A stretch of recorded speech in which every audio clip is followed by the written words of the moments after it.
নমস্কাৰ বন্ধু বান্ধৱীসকল স্বাগতম জনাইছো টুজব চেনেলৰ অন্য এটা গুৰুত্বপূৰ্ণ ভিডিঅ'লৈ। টুজব চেনেলৰ জৰিয়তে আমি অসম তথা ভাৰতৰ চৰকাৰী বেচৰকাৰী চাকৰি বিজ্ঞাপন আলোচনা কৰোঁ।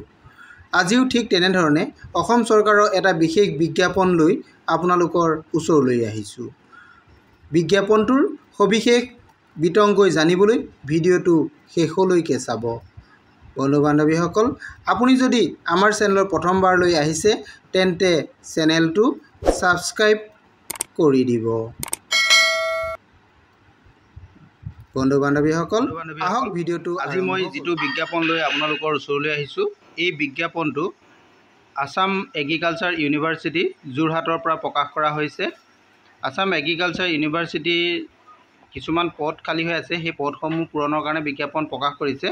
আপোনালোকে চাওক, এই বিজ্ঞাপনটো প্ৰকাশ কৰিছে 19/6/2024 তাৰিখত বিজ্ঞাপনটো প্ৰকাশ কৰিছে। আৰু ইয়াৰে যিটো পদ আছে খালী হৈ, সেই পদটো হৈছে আপোনালোকে ইয়াতে চাওক প্ৰজেক্ট এছিষ্টেণ্ট। এটা প্ৰজেক্টৰ কাৰণে এইটো পদটো ওলাইছে। এইটো পদটো প্ৰজেক্ট এছিষ্টেণ্ট হয়।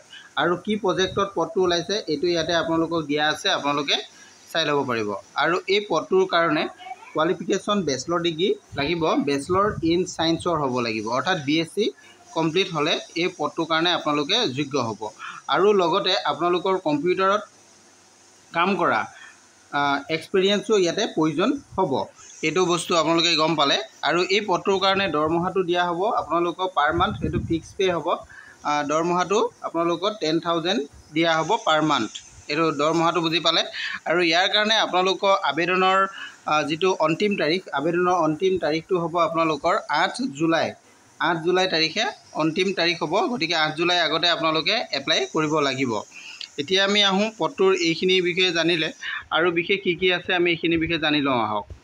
ইয়াত আপোনালোকে এপ্লাই কৰিবলৈ হ'লে আপোনালোকে এখন ফৰ্ম পাব। এইখন ফৰ্মখন আপোনালোকে নিশ্চয় দেখিছে, আসাম এগ্ৰিকালচাৰ ইউনিভাৰ্চিটি যোৰহাট।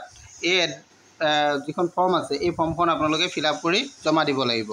ফৰ্মখন আপোনালোকে ইয়াতে বিজ্ঞাপনটোৰ তলতে আপোনালোকে পাই যাব। আপোনালোকে যদি বিজ্ঞাপনটো আপোনালোকক লাগে তেনেহ'লে বিজ্ঞাপনটোৰ কাৰণে আপোনালোকে মোৰ ভিডিঅ' ডেছক্ৰিপশ্যনত মোলৈ ইয়াৰ লিংকটো পাই যাব, নতুবা আপোনালোকে ইয়াৰ অফিচিয়েল ৱেবছাইটত গ'লেও আপোনালোকে এই বিজ্ঞাপনটো পাব। ইয়াতে আপোনালোকে এইটো দেখিছে, ইয়াতে যদি আপোনালোকে অফিচিয়েল ৱেবছাইটত যাব বিচাৰে তেনেহ'লে ইয়াৰ যিটো অফিচিয়েল ৱেবছাইট, সেই ৱেবছাইটটো ইয়াতে বিজ্ঞাপনত উল্লেখ নাই। মই মোৰ ভিডিঅ' ডেছক্ৰিপশ্যনত আপোনালোকক দি দিম। আপোনালোকে ডাইৰেক্ট তালৈকে গৈ আপোনালোকে এই বিজ্ঞাপনটো ডাউনলোড কৰি লৈ এপ্লাই কৰিব পাৰিব।